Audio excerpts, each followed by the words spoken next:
to town in 1989, and my dear friend David Leon and I sort of stumbled into leadership roles because there was something that I saw in Atlanta called the matzo ball. And it was a fantastic party, basically, on Christmas Eve. And all these Wait, Jewish, matzo ball and Christmas. I am yeah, not matzo understanding. ball. It was called the matzo ball. It was a big party, mostly single Jewish kids in Atlanta, and there must have been hundreds and hundreds of people at this party. Young adult, in their young 20s up to maybe 30 or so. I'm not sure how old it went, but there was just hundreds of people. It was really a huge thing because we had nothing else to do on Christmas Eve. So David and I tried to replicate that in Norfolk, or Virginia Beach actually was the venue. And it was a tremendous success. And all of a sudden, these two kids from Portsmouth were thrust into the limelight of wow, these guys need to get involved with the Jewish community. And that was sort of our foray into Jewish leadership, if you will, in Tidewater. Great. Well, and you, how did you decide to be a leadership on the Jewish level community? So it's actually interesting. I also went to Alexander Muss High School in Israel Okay. like Paul, which was a transformative moment for me. So I was on the volunteer side of the Jewish world. And again, it's so interesting, Paul, because we actually, our paths kind of crossed in a way because I was moving to Atlanta and I was doing some informational interviews with a federation director, and I was looking for jobs in Atlanta. And then I ended up meeting my husband in my hometown in Nashville, and I never moved to Atlanta. And I ended up getting a job with the federation director who had interviewed me, like done the informational interviews. So I had the opportunity to jump in untrained from volunteer to professional. And really, it's a passion for me, the Jewish community, building it. Being a part of it. I am the granddaughter of 4 Holocaust survivors. So for me, recognizing that we need a strong community to make sure that we have all the things that we need to be vibrant and thriving and secure, that's really important to me personally. Great. And Paul, tell me something. After all these years, what is still motivating you to be like a leadership on the Jewish community? It's. I remember saying this and I was lucky enough to go on several missions back in the 90s and even more recently, and going back to, especially when you're in Israel, you have this for me at least, you have this compelling need to make sure that nothing happens to the Jewish community under my watch. And that's been motivating me for a long time, for 30 plus years. I want my kids to be comfortable wherever they go to synagogue. I want them to be happy to be Jewish. They always complain that I made them go to shul when they were little, and they like to rebel against that, and they say it's, my son blurted out one time, you're keeping kosher is really inconvenient for us. So they understand it, and it's nice because there was something recently, I can't put my finger on it right this second, but there was something recently, and my son spoke up and very, very almost what's the word? Very pro-Israel, very pro-Jewish, and I knew that they had a strong Jewish identity, going to the Hebrew Academy at the time and going to synagogue, etc. But they don't go to synagogue now, unfortunately, and they come begrudgingly to Shabbos dinners at our house. But they spoke up very, very passionately when there was something negative, and unfortunately, more often you see in the news now. And I was very impressed and very proud of their path. Now, who knows where it will go from there? They're young. My oldest are twins and 24 years old, and my youngest is 21. So we'll see where it all goes. But that motivates me as well. And then lastly, I will tell you, we have an incredible community. And I was on Young Leadership Cabinet a number of years back. And I was at an event. We were planning an event for the Northeast, and unfortunately, and I'm not sure how this worked, it may have changed since then, but Norfolk, Virginia, Tidewater was in the same federation group with New York City and New Jersey and Boston and Philadelphia and Baltimore and Washington, all these major cities, and then us. And we were planning this event, and they were going through with the different people who are helping plan and saying, how many people you expect will come, how many people you expect come. And again, we're talking about these major cities. And so they finally were getting to me, and before they said anything and let me talk, they said, before you say anything, Paul, I just got to say, whatever you guys have in the water down there, we are always so impressed because you punch much heavier, much harder than your weight. And people just around the country know Norfolk, Virginia, because we're very philanthropic, we're very communal, and it's really nice, and that motivates me as well. We have a really special community, and I want to make sure that I'm doing what I can to make sure it thrives for a long time. Great, thank you. Yeah, it's really amazing. And was some of what Paul says some kind of motivation for you to come here from Nashville? Because as I am understanding, Nashville community is a little bit bigger than us, right? Well, when they talk about the numbers, it's about the same size. But what I will say is that philanthropically, this is an amazing community. And as far as Jewish support and Jewish communal support, it's really thriving. So I actually knew the previous CEO of the foundation. And so when I was looking for a position, he had nothing but wonderful things to say about the community. And so that was a very helpful decision to my decision making, because I also moved without my family here.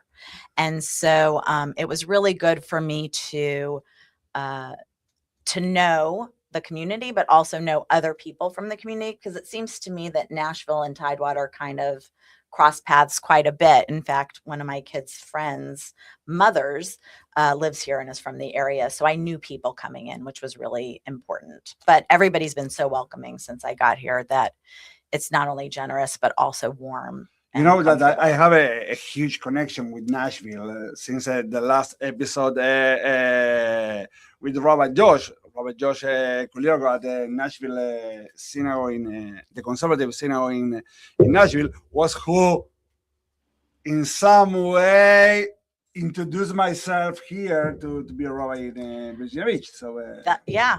And I knew him, and I know the cantor who comes because he stayed with my mother. So it's a lot of interconnecting, right? And I think when you look at those moments of intersectionality where we kind of cross paths, like Paul at HSI and you with Rabbi Josh, the Jewish world is so small that wherever you can be to make a difference is where you should be. Mm-hmm. Well, Naomi, don't forget to mention that my family is in Nashville. That you know. That too. Yes. So Paul's parents were actually the first one to invite me for Shabbat dinner, because his cousin Charlotte of blessed memory was there, and I knew Charlotte because she worked at the foundation in Nashville. Again, all different connections, but yes. Okay, so before the break, let me ask one question. What's been the biggest challenge and the biggest joy since you arrived and since you started to work at the foundation? Me. Yes. So I'll say that my biggest joy is that people are saying yes to stepping up to help with the foundation and to be a part of something really spectacular in this community, which is securing the future and building endowments and making sure that we have what we need for the long term as a community. Going through a strategic plan, being really focused on the direction, recognizing that we have to raise $500 million in endowments for this community, which is a heavy lift. But we have amazing people like Paul and others, previous chairs, and those coming up, who really believe in the power of foundation building and in the power of this community to be able to bring that to fruition. So for me, that's amazing to be able to have brought everybody together in a direction and then move us all forward. And you, Paul? You know, since Naomi didn't really talk about the challenge, I'll go with that one. The challenge that we face as the Tidewater Jewish Foundation is publicizing ourselves and letting people know what our message is and understanding the importance of it. You know, if I can take 2 seconds and rewind, you know, a lot of people don't really understand what the Tidewater Jewish Foundation is about. And if I can take a minute, and Naomi certainly chime in. we're out there looking for the future. We need people to We are step going to up. talk about that in a minute. Okay, all right, that's fine.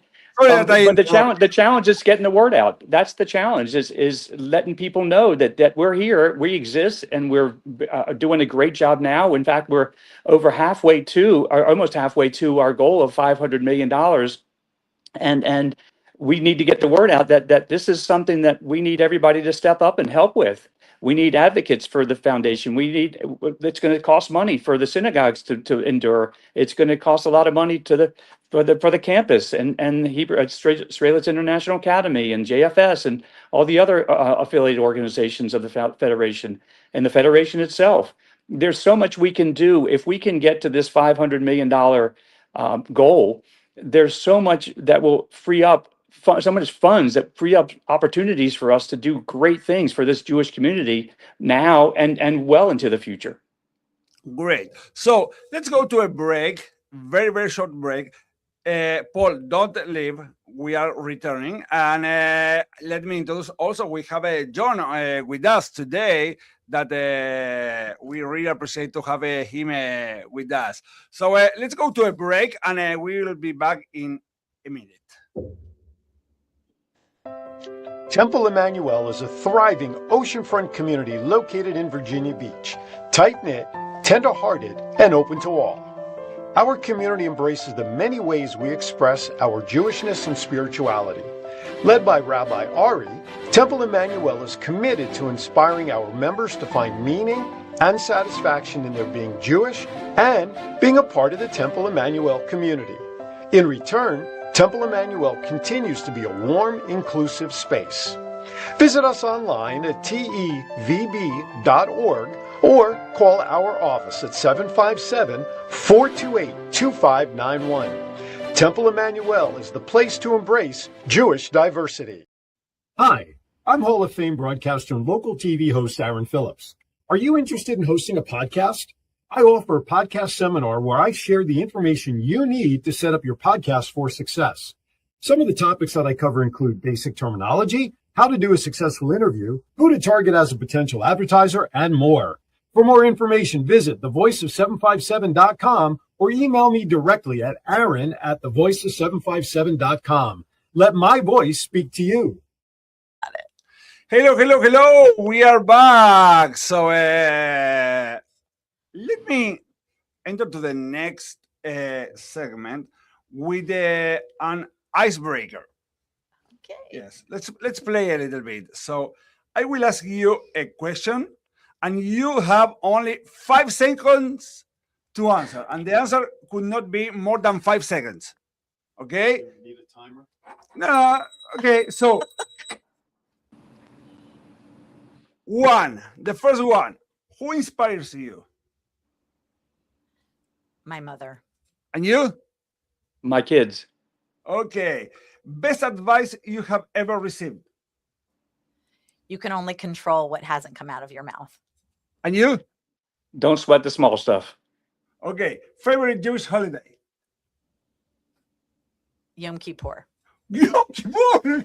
I met my husband on Yom Kippur, favorite Jewish holiday. Oh my gosh. Okay. Passover. Okay. Thank you. Favorite vacation destination? Israel. That's a good one, but I'm going to go with Stowe, Vermont, where I am right now. Okay. And morning or night person? Night person. Night. Coffee or tea? Decaf coffee. Tea. And you, Paul? Tea. Tea. Okay. If you could have dinner with one Jewish figure from history, who would it be? Theodore Herzl. Wow. Caleb. Why? Why? Wait, you said 5 seconds. I don't know if I can answer in 5 seconds. Why? Because he went against the tide. He stood out there on his own. Joshua was already heir apparent. Right. He was already selected. He didn't really have a choice. Okay. So now let's pretend someone listening has never heard of the Tidewater Jewish Foundation. What do you actually do at the foundation? So I would say the Tidewater Jewish Foundation works with the entire Jewish community of Tidewater. And we are focused on philanthropy, transmission of Jewish values, and making sure that we have a secure and vibrant future by building endowments for the community. Our vision statement is to build and guide exponentially more resources to empower Jewish life in Tidewater and beyond. And that is our single focus. Mm-hmm. Okay, and Paul, do you like to add something to this answer that Naomi gave us? No, that's definitely the overarching mission that we strive for. There's a lot more details. So this is just because are many people who are not understanding what the foundation is doing, and also many people confuse foundation with the federation, right? Like me, that I wrote. But can you explain us the difference between foundation and federation? Because you are at the same place and working on the same space of one office is for the foundation, another is for the federation. So what are the difference? I would like to say that we are of the same coin, two different faces of the same coin, the federation and the foundation. That the federation works for the Jewish community of today and making sure that it has everything that it needs by running an annual campaign. And the foundation looks towards how do we support organizations long term so that they're not so dependent on their annual campaign. And our foundation is part of a member of the Jewish community's philanthropic journey, let's say. When they're born, a family can open up a B'nai Tzedek account for their children or grandchildren, and they learn about giving, and they learn about Jewish values. And over time, by the time they're bar mitzvah, they can then make a gift to the different organizations throughout the community, including the federation, things that are connected to them. And then by the time they enter high school, they have the opportunity to have scholarships that are at the Tidewater Jewish Foundation, like the Stein Family Scholarship for high school, or if they go into the medical profession through the Feldman Health Profession Scholarships. They can also get experiences in Israel through the Simon Family Passport to Israel program, like going on HSI, like Paul and I did. So we're providing opportunities for the Jewish community to engage philanthropically, but we are amazing partners with the Federation because what they do is sustain our community day in and day out by making sure that we're secure, by making sure that our agencies are whole, by making sure that Jewish education is a priority in the communities. So we're helping support their efforts as they are identifying community needs. So I see the Federation in this overarching planning phase for the community as well, and we're here to support them in that effort. Great. So, Paul, explain. We have a very, very close relation with Paul. Also, we share many times the space of Shabbos services and our connection with Israel and with the Jewish ideas, and also about tzedakah. When we talk about foundation, we are talking exactly about tzedakah. And let me say something that this is very interesting, because in Judaism, we don't simply speak about charity. We are speaking about tzedakah that is bigger than that. So what do you think that this is different to talk about charity and versus tzedakah? And what or where the foundation, the Tidewater Jewish Foundation, enter on this idea? It seems to me that when people think about tzedakah or charity, they're thinking immediate or short term. If you're walking by the old Karen Kennedy, the blue and white boxes, and you drop a little something into pushki, that's what people a lot of times think about when they think and hear about tzedakah in my mind. And the foundation, while it is certainly tzedakah, I would distill down what Naomi said to basically two concepts. The federation is more short term, immediate term, and the foundation is long term. And if well, it's our charge to try to educate the community that we still will always need the short term funding that the federation is doing. What we're trying to do is say, hey, if we can endow that 5 million plus federation campaign annually, if we can endow that in the beginning of the year, when the federation volunteers go out there and start raising the $5 million plus, we already have that money coming out of the foundation. If we can do both, continue to raise $5 million annually, and we can contribute another $5 million from the foundation because we've gotten this big endowment now, just imagine what this community could look like if we now had $10 million to work with as opposed to $5 million that we're working with today. And that model, it's replicated over everybody. If we can hit this $500 million goal, the options are endless, and it's really exciting. So to go back to your question specifically about tzedakah, it's all tzedakah. It's no question about it. But people just need to look at our meaning the foundation piece of it as long term and to help out the short term.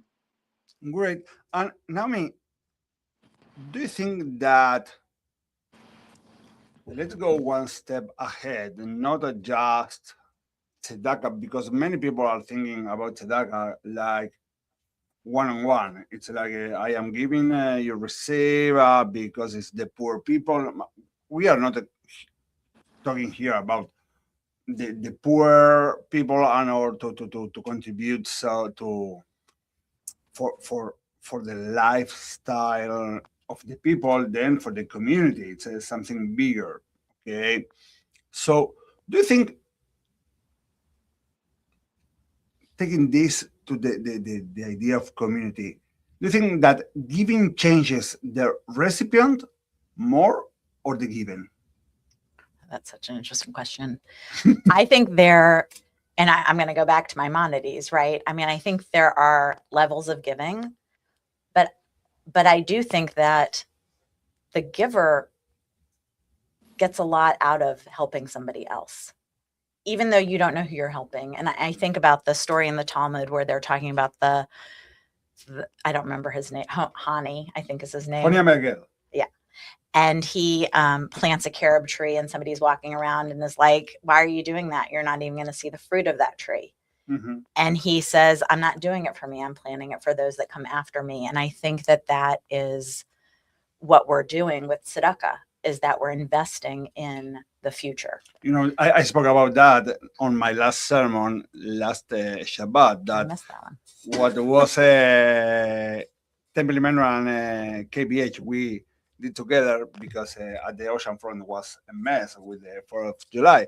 And I in part of my sermon, I say that taking this idea of Hania Miguel, the idea of plant a tree is why I am going to plant a tree if I am not going to have this rewards from the tree.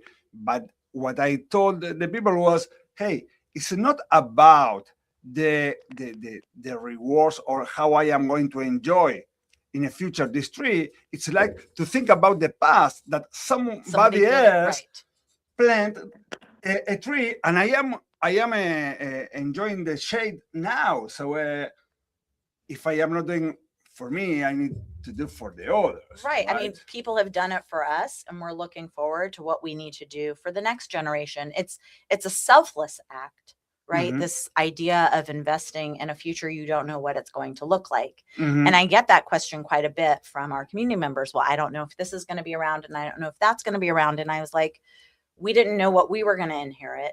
but we've worked with what we've inherited, and the next generation is going to work with what they inherit. But we need to make sure they have the ability to do so. Totally. Hey, Rabbi. Yeah. Rabbi, Yes. I know you're conducting this interview, but I have a question for you, at least that would Oh help my! this answer. This is not which is- part of the show, but there- okay. I like this tangent. Yes, go. I don't remember the name of the rabbi. That's where I need your help. But isn't there a rabbi that talks about the different levels of giving, and one of the highest levels of giving Rambam. is what's that? Yeah. Is it Maimonides. Maimonides? And Yeah. Ilhot Tzedakah. So that we fit that motto. I mean, the people are giving to the foundation, and they also give to the federation the same way, anonymously, and they don't know who they're helping, but they know it's the proper thing to do, and that's what we're supposed to be doing as Jews. Paul, did you read my questions here? Because the next question was exactly. I am not. Look, I am not. The You need. I can see your hand. Giving, yeah. And do you think that anonymous giving still has a place today? For sure. I mean, we're in a culture of like, what's in it for me, right? In certain ways where people want to be like, well, what am I getting out of it? But anonymous giving gives dignity not only to the donor, but also to the receiver, where they don't have an obligation to the person that gave them a resource, right? Because if you knew who was giving you something, I think you would feel as a receiver, you might feel this, you would give some kind of feeling that doesn't necessarily feel good, like an obligation, like I owe somebody something. I don't think tzedakah is about owing anybody anything. I think tzedakah is about a mandate that we have as a people given from the Torah, the 10%, the giving, the gleaning of the fields, that we have an obligation to help others. That is a tradition. It is part of our peoplehood.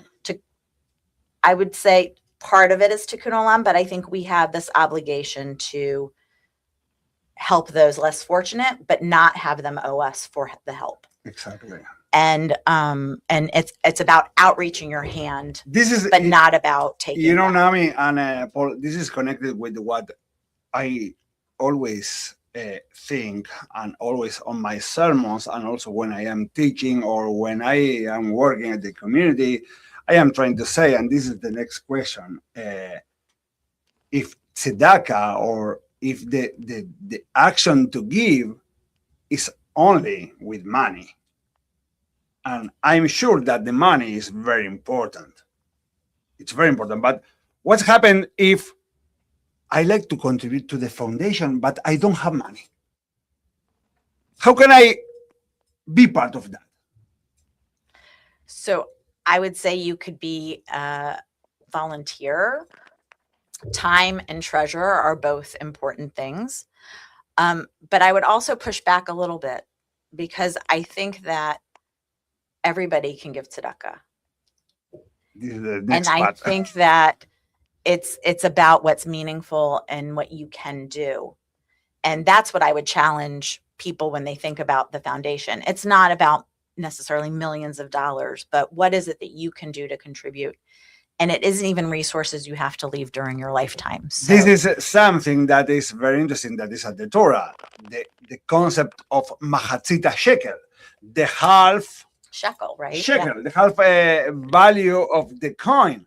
That is, everybody can give half. Why?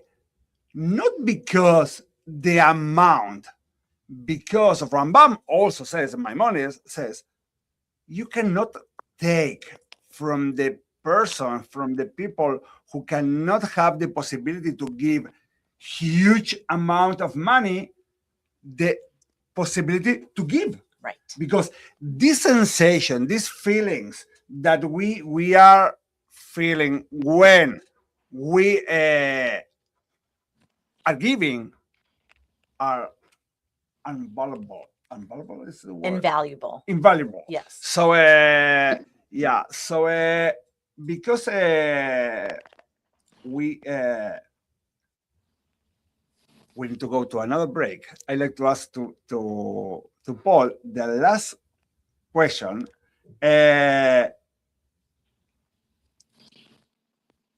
that is a very simple question, Paul. If you Yes. could change one misconception people have about philanthropy, what would it be? That's actually an easy one because I wanted to, you must be reading my mind because I wanted to say that. So thank you for prompting that. The biggest misconception in my mind about the foundation and philanthropy is you do not have to be rich to be in philanthropy. And that's a really important concept because I think people think, oh, in order to have something at the foundation, you have to have millions of dollars. That's the farthest thing from the truth. And that's one of the biggest messages that we need to get out. And unfortunately, we just haven't, whatever message we've had so far is not resonating with people. And I think once people understand, Vermont. Hello. So, Paul, we are I'm there. Can you hear me? Yes, but we cannot see you. But so let's do something. Let's go to a break, and we will be back in 1 minute. Hi, I'm Hall of Fame broadcaster and local TV host Aaron Phillips. Are you interested in hosting a podcast? I offer a podcast seminar where I share the information you need to set up your podcast for success. Some of the topics that I cover include basic terminology, how to do a successful interview, who to target as a potential advertiser, and more. For more information, visit thevoiceof757.com or email me directly at aaron@thevoiceof757.com. Let my voice speak to you. Temple Emmanuel is a thriving oceanfront community located in Virginia Beach, tight-knit, tender-hearted, and open to all. Our community embraces the many ways we express our Jewishness and spirituality. Led by Rabbi Ari, Temple Emmanuel is committed to inspiring our members to find meaning and satisfaction in their being Jewish and being a part of the Temple Emmanuel community. In return, Temple Emmanuel continues to be a warm, inclusive space. Visit us online at tevb.org or call our office at 757-428-2591. Temple Emmanuel is the place to embrace Jewish diversity. Hello, hello, Paul. I am so happy that you are back. So, my friends, there is something that since I arrived here in Virginia Beach, I realized that are many things that are really, really unbelievable that I didn't see in Latin America. And maybe it's the USA mind, I don't know, or mindset, I don't know. But imagine that. Imagine it's 2126. 100 years from now, someone walks into a thriving Jewish community in Hampton Roads. What do you hope they will thank our generation for? Paul? That was for me or for Naomi? For both. Naomi? For not waiting. I think that it's really important that we start today in securing a thriving community for 100 years from now, and that we don't wait to do it. Mm-hmm. There is a great transfer of wealth happening in this generation, and we're already seeing it happen from the baby boomers on. And if we're not having those conversations with family members, if we're not talking about legacy and investment in Jewish community, if we're not entering the conversation with every member of our community in 100 years, they're not going to see that.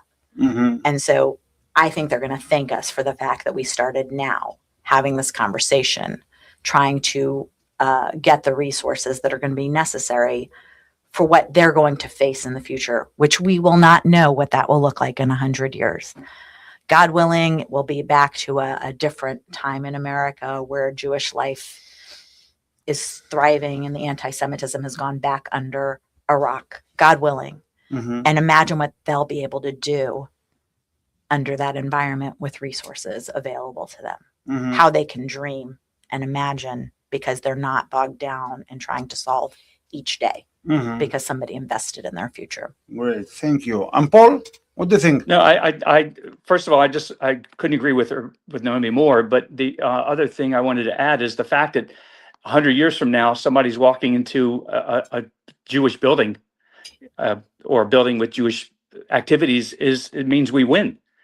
At least we have won for now, and we're still around. And so, if I were able to look down and I would certainly be smiling because, like Naomi said, we did what we were supposed to do, and that is have the continuity for our great however many great children that would be from now. Great. So just as the premise to me is exciting. Great. So when people hear the word legacy, they immediately think about money, right? But isn't legacy much bigger than that? I don't think legacy is about money. I think legacy is about sharing and transmitting your values. Like, what is it that was important to you? What did you invest your time and energy in day to day? And how do you want to be remembered? I mean, that's what I think legacy is. Do you want to be remembered as somebody who didn't contribute to community, or do you want to be remembered as somebody who recognizes the value of community?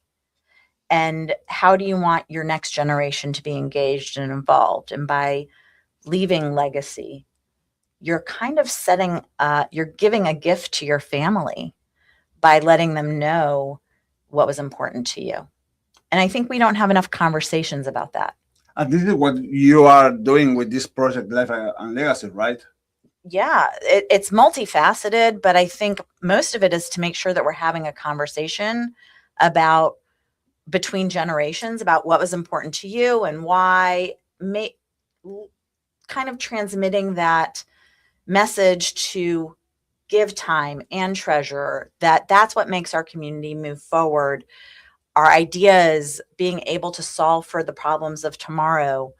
And I think legacy is part of that, right? Like, I think about my own father's legacy. He died when he was 52.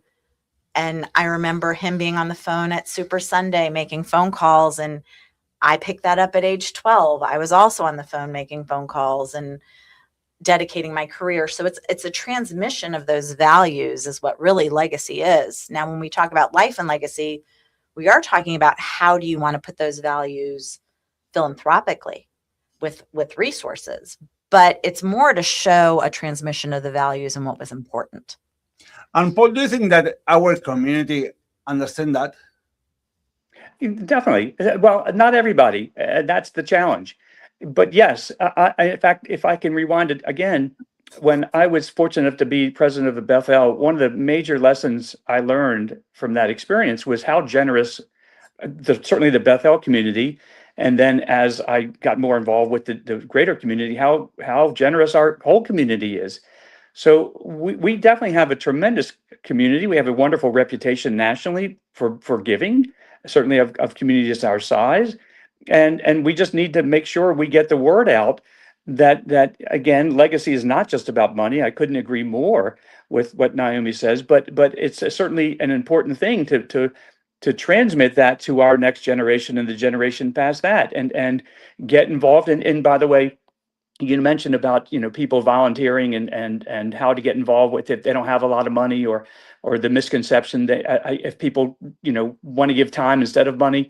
There are amazing opportunities for people to get involved, and those of us with children, they see that, and like it happened to me and y'all. When you see your parents involved, that's a pretty strong message, and it's really important that we make sure that not the community understands it's certainly money is helpful and an important piece of this picture, but we also need to make sure that people are involved. Great. So what kind of Jewish community do you hope our grandchildren inherit?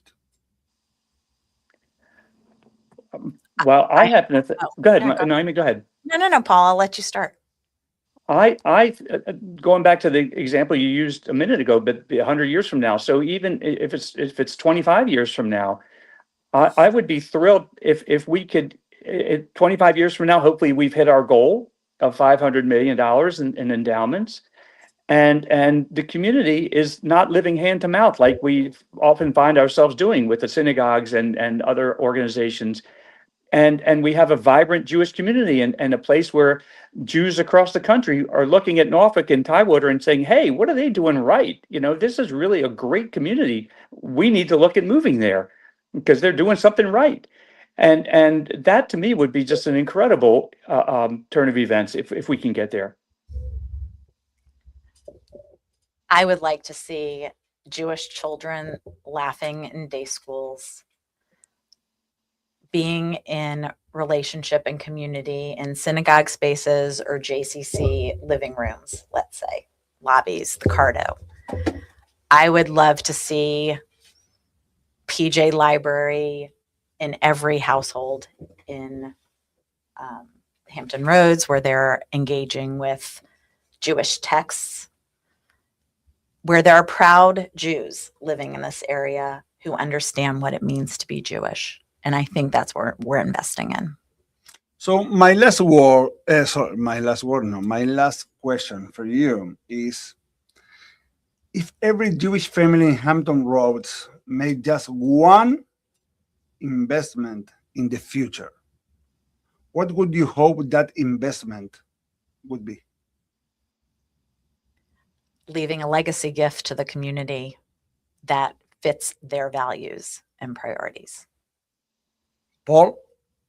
Yeah, I couldn't took the words out of my mouth. It's really important. That's one of the things we're going to be working on during my tenure as board chair, is making sure people know that if they have an area of interest that they want to get involved with, monetarily particularly, then we want to help build that. And if it's education, if it's security, unfortunately we have to talk about that too, or other as we call them buckets that people will be attracted to leaving their legacy with.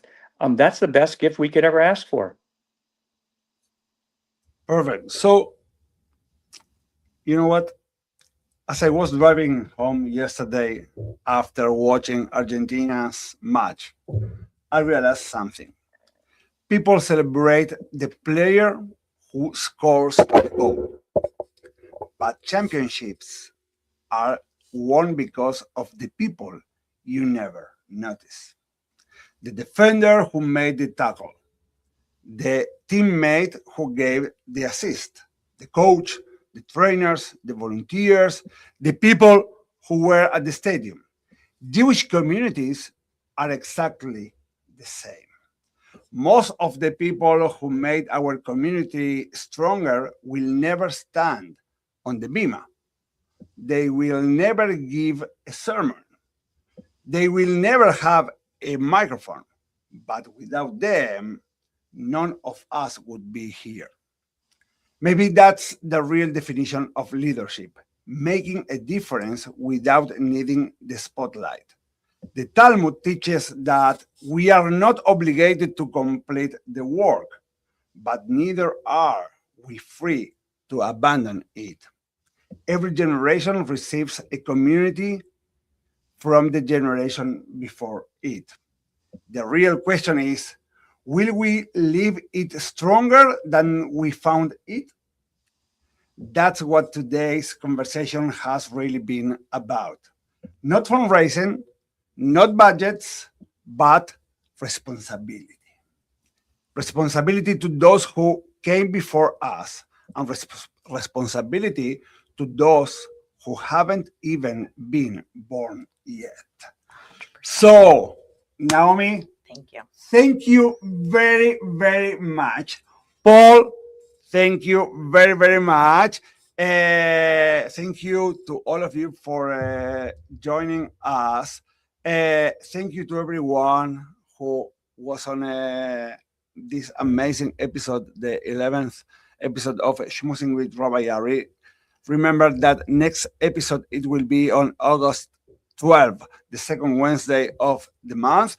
And come on, it's so fun to be here, and I am very, very grateful for this opportunity. John, thank you very much. Aaron, thank you very much. And until next time, keep doing the quiet work that makes our community extraordinary.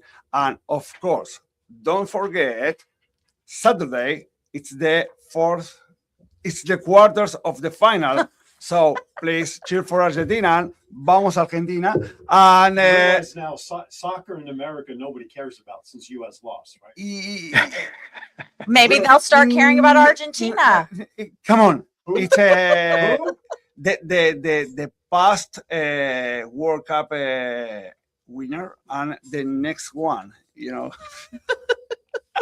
So We're my regular football. yeah, football. You're playing football with the hands. So this is a That really means we're smarter. unbelievable. We can run with the ball. Yeah, come on. But food, it's like this part of your body. So my friends, thank you very, very, very much. It was amazing. Naomi, again, thank you. Paul, thank you. Aaron, Thank you, Rabbi. John, thank you. Thank you, everybody. Thank you, everybody. On the other side of the camera, and see you next month, August 12th, 10 a.m. on YouTube and Facebook with another episode of Shmoozin with Rabbi Ari. Thank you. Kisses and vamos Argentina. Bye. Thank you.